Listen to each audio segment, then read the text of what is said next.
Bismillah. Jadi kali ini akan membahas soal ASM Fisika tahun 2023 tingkat kabupaten kota. Kali ini saya akan membahas soal nomor 3. Sebuah partikel bergerak dalam ruang 2 dimensi. Diketahui pada saat T sama dengan 0 detik, komponen kecepatan pada sumbu X adalah 20 meter per detik, dan komponen pada sumbu Y adalah minus 15 meter per detik. Jika benda tersebut hanya memiliki percepatan pada sumbu X sebesar AX sama dengan 4 meter per sekon kuadrat, besarnya kecepatan benda tersebut saat T sama dengan 5 detik adalah. Tuliskan jawaban sampai 2 angka di belakang koma. Jadi untuk menjawab soalnya, saya akan ambil acuan sebagai berikut. Sumbu X positif ke arah kanan, dan sumbu Y positif ke arah atas. Ini acuan sumbu X positif saya, ini acuan sumbu Y positif saya. Jika digambarkan vektor masing-masing kecepatan, maka kecepatan pada sumbu X adalah positif 20 meter per detik ke atas, maka ini adalah Vx sama dengan 20 meter per detik. Dan kecepatan pada sumbu Y adalah minus 15 meter per detik. Sehingga bentuknya adalah seperti ini. Vy sama dengan minus 15 meter per detik. Dan pada arah sumbu X, partikel dipercepat dengan percepatan AX sama dengan 4 meter per sekon kuadrat. Nah, tugas kita adalah mencari kecepatan benda saat T sama dengan 5 detik. Maka, saat 5 detik, kecepatan si X pada arah sumbu X adalah Vx 5 detik. Saya namakan seperti itu, sama dengan 20 meter per sekon ditambah 4 dikalikan 5 meter per sekon. Sehingga hasilnya adalah 40 meter per sekon. Sehingga V partikel saat 5 detik pastinya adalah Vx 5 detik. Vx 5 detik dikuadratkan ditambah Vy 5 detik dikuadratkan. Vy pada saat 5 detik adalah minus 15 meter per detik. Kenapa? Karena pada arah sumbu Y benda tidak dipercepat ataupun diperlambat. Sehingga kecepatan pada saat 5 detik adalah 40 kuadrat ditambah minus 15 kuadrat. Nanti kita peroleh hasilnya adalah 40 kuadrat. Diperoleh hasilnya adalah 5 akar 73 meter per sekon. Sama dengan 42,7072 meter per sekon. Begitu. Sekarang kita lanjut ke soal nomor 5. Sebuah benda dengan massa M dan besarnya M sama dengan jumlah ayat dalam surat Al-Mulk didorong dengan gaya konstan F, sehingga bergerak dengan kecepatan sesuai grafik di bawah ini. Tentukan besar gaya F. Di sini terlihat bahwa ini adalah grafik kecepatan terhadap waktu. Dan kita tahu bahwa besar F adalah sama dengan M dikalikan A. Besarnya percepatan A bisa kita ketahui dengan mencari gradien dari grafik V terhadap T ini. Maka A sama dengan gradiennya sama dengan 5 sama dengan delta Y per delta X ya. Sama dengan 5 dikurangi 2 per 0,5 dikurangi 0. Sehingga kita akan dapat nilai percepatannya adalah 6 meter per detik. Karena kita udah dapat percepatannya, kita dapat mencari gayanya. Gaya itu adalah massa kali percepatan. Massanya adalah sama dengan jumlah ayat dalam surat Al-Mulk, yaitu 30 dikalikan 6, sehingga hasilnya adalah 180 Newton. Begitu. Kita lanjut ke soal nomor 7 ya. Oh ya, disclaimer dulu. Jadi, aku bahas soal ini berdasarkan tingkat kesulitannya begitu. Jadi yang di video awal ini saya bikin untuk level yang menurutku levelnya gampang dan mudah diselesaikan. Jadi nomor 7,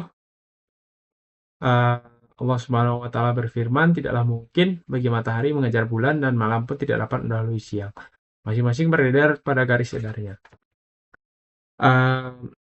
Jika kalian tahu ini terdapat pada surat keberapa ayat keberapa, kalian bisa langsung menjawab soal ini tanpa perlu melakukan kalkulasi-kalkulasi fisikanya. Nah, tapi karena saya mengasumsikan kalian nggak tahu ini ayat apa, di surat apa, maka saya akan melakukan kalkulasi fisikanya.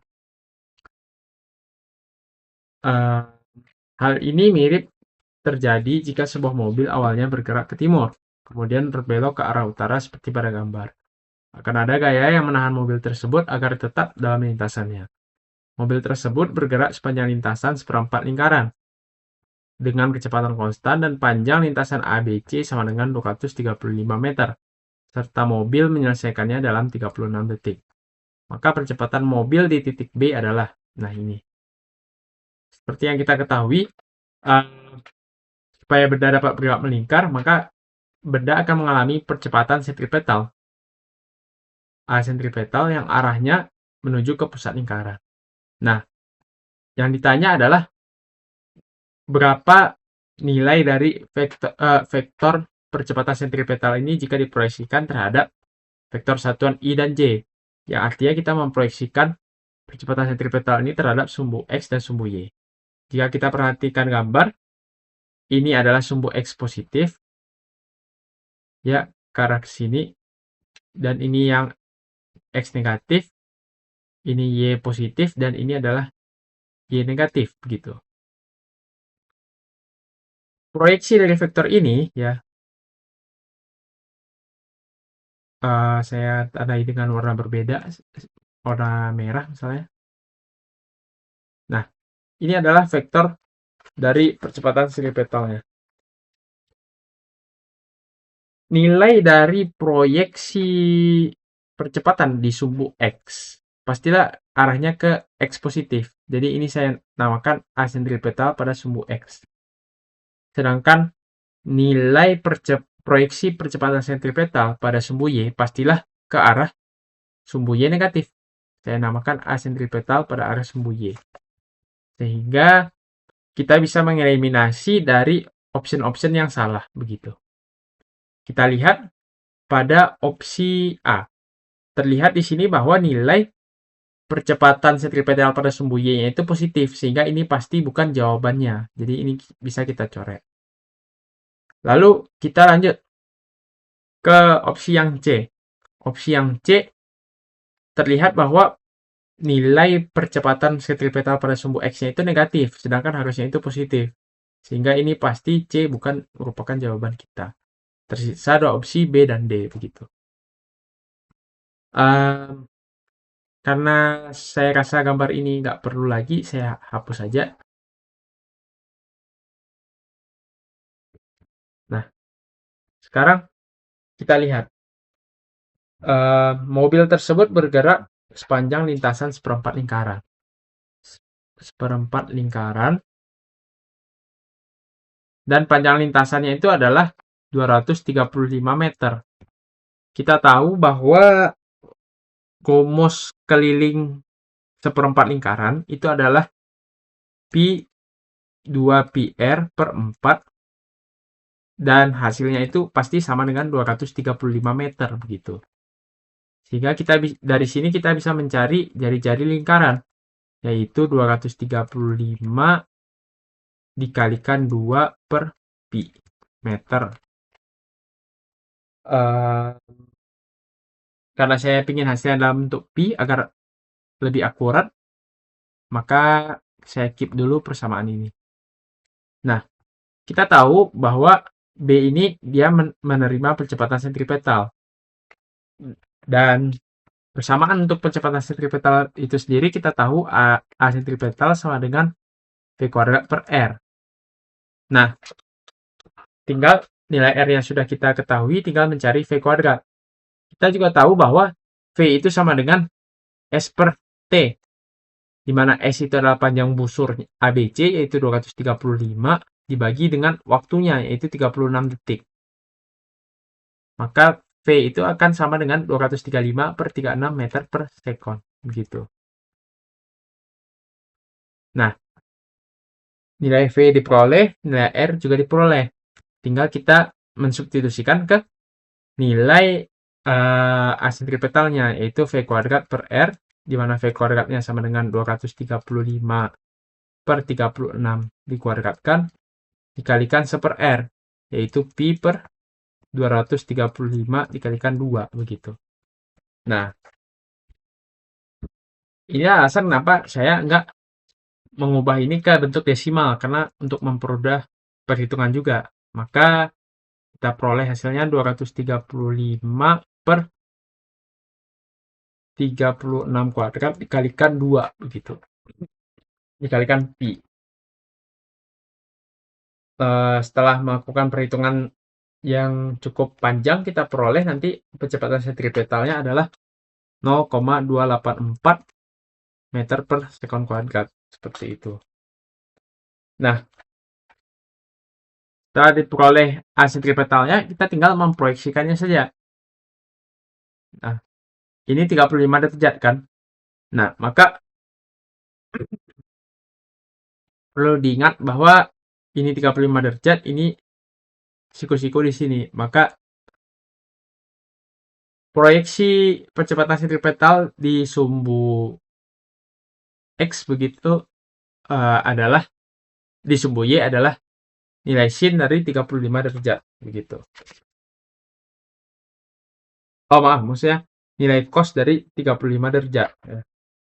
Maka sentripetal itu sama dengan sentripetal dikalikan cos 35 dikali dalam arah I, lalu dikurangi sentripetal dikalikan sin 35 arah J, begitu. Paham ya datangnya cos 35 sama sin 35 ini sebenarnya prinsip dari proyeksi vektor aja. Pada arah sumbu X, pada arah sumbu Y kan di sini. Ini kan sisi miringnya. Panjang sisi miringnya ini asentripetal. Maka proyeksinya adalah asentripetal dikalikan sin 35. Tulis seperti ini. Kalau asentripetal cos 35 derajat itu untuk proyeksi ke sumbu X-nya begitu. Kenapa ini bisa negatif? Alasan sebenarnya adalah karena nilai sin pada kuadran 4 itu adalah negatif. Makanya ini bisa negatif. Itu alasan secara matematisnya. Sedangkan alasan secara geometris karena proyeksi vektor B asentripetal ini maksud saya tidak mungkin dia berada di sini. Dia pasti arahnya ke sini begitu, searah sumbu Y negatif begitu. Nah, dengan mensubstitusikan nilai numerik maka kalian akan peroleh hasilnya adalah B nanti. Tinggal substitusikan nilai numeriknya aja.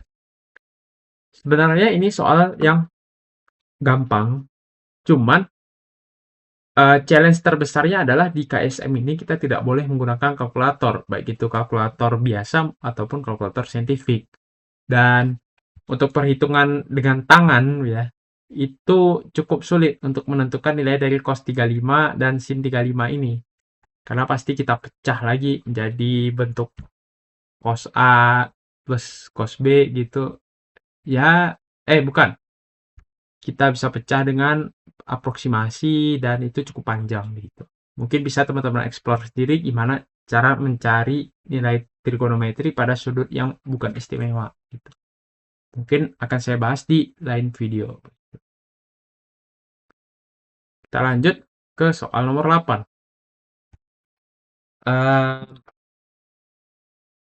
Allah SWT berfirman, wa qad sarafna fi hadzal qur'ani lin-nasi min kulli masalin wa kanal insana aksara syai'in jadida. Ayat tersebut mengindikasikan bahwa alam semesta ini berada dalam keadaan harmonis yang berulang, sehingga manusia bisa mengambil pelajaran terhadapnya. Ayat di atas terdapat dalam Al-Quran surat titik-titik ayat titik-titik. Dalam dunia sains, hal tersebut bisa dengan mudah kita pelajari dengan bandul sederhana. Pada tahun 1600-an, seorang pembuat jam menyarankan bahwa satuan panjang internasional dapat didefinisikan sebagai panjang bandul yang memiliki periode tepat 1 detik. Maka seharusnya panjang bandul tersebut adalah titik-titik meter. Ini seperti biasa, kalau kalian tahu ini ayat berapa dan surat apa, kalian bisa langsung menjawab soal ini. Enggak juga deh.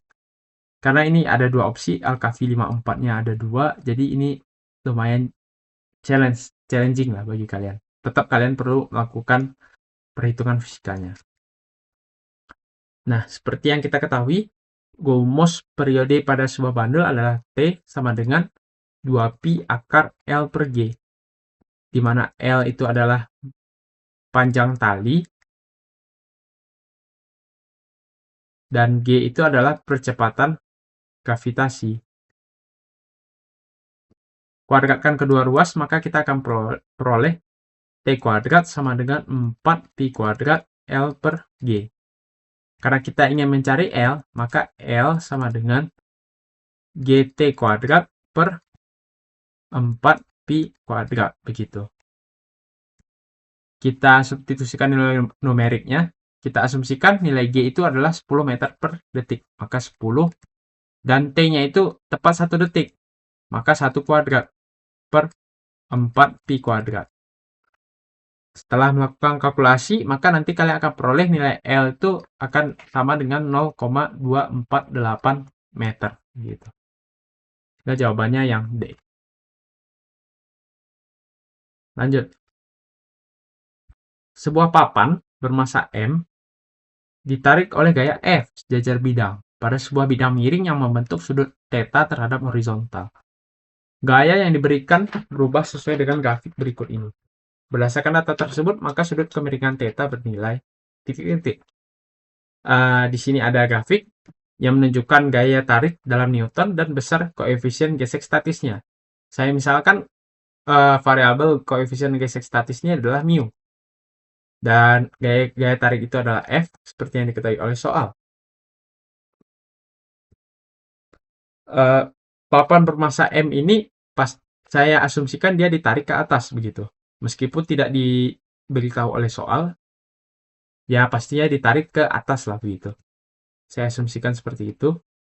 Ini ada bidang miring, kemiringannya theta ya. Lalu ada sebuah papan bermasa M. Ditarik ke atas sejajar bidang miring dengan gaya F. Dan arah gaya geseknya sudah pasti melawan kecenderungan arah gerak benda, yaitu ke bawah, yaitu sebesar F statis begitu. Karena papan memiliki massa, maka pastinya ada proyeksi gaya-gaya berat terhadap bidang miring gitu. Arah gaya beratnya aslinya di sini sebesar mg. Kalau kita proyeksikan, ini menjadi mg cos theta, dan ini menjadi mg sin theta. Dan ini adalah gaya normalnya. Besarnya Fs itu pasti sama dengan mu dikalikan n, sama dengan mu dikalikan mg cos theta begitu. Nah, persamaan umum gayanya sudah pasti sigma F sama dengan 0. Kenapa? Karena pada balok bekerja gaya gesek statis, sehingga balok pasti tidak dipercepat begitu. Kita ambil arah sumbu X positif sejajar dengan gaya, kita ambil acuannya sumbu X positif ke sini, arahnya ke kanan, dan sumbu Y positif arahnya ke atas begitu.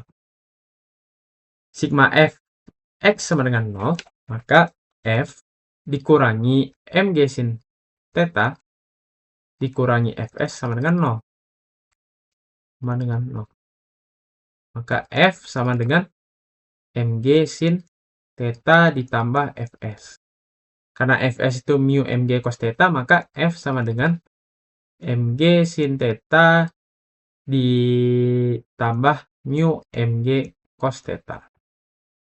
Saya sederhanakan, maka diperoleh persamaan f sama dengan mg buka kurung sin theta ditambah mu cos theta. Nah, sekarang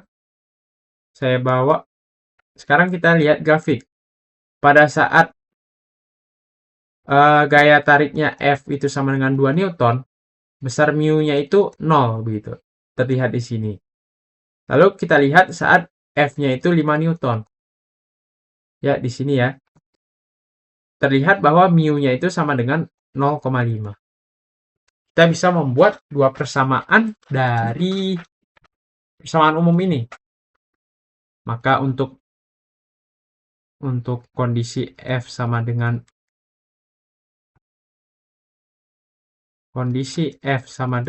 2 Newton dan kondisi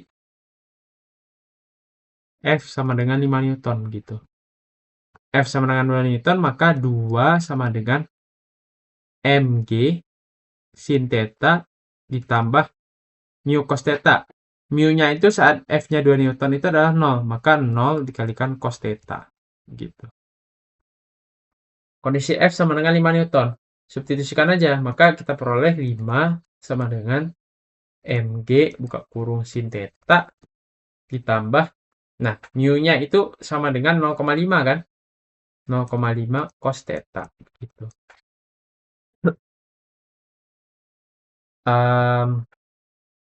Persamaan ini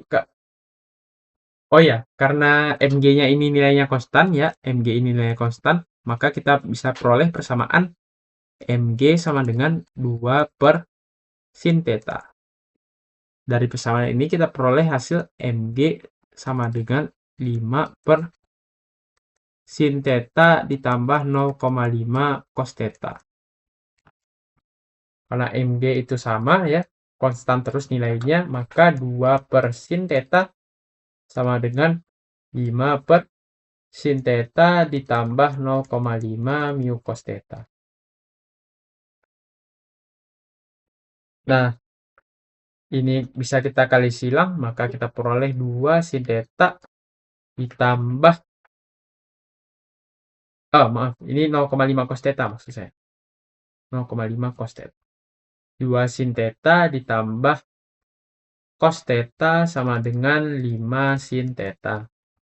Cos theta itu sama dengan 3 sin theta, maka 1/3 sama dengan tan theta. Nilai theta, jika kita menggunakan kalkulator saintifik, kita bisa gunakan input tan inverse dari 1/3, hasilnya adalah 18,43 derajat gitu. Sehingga jawabannya yang B.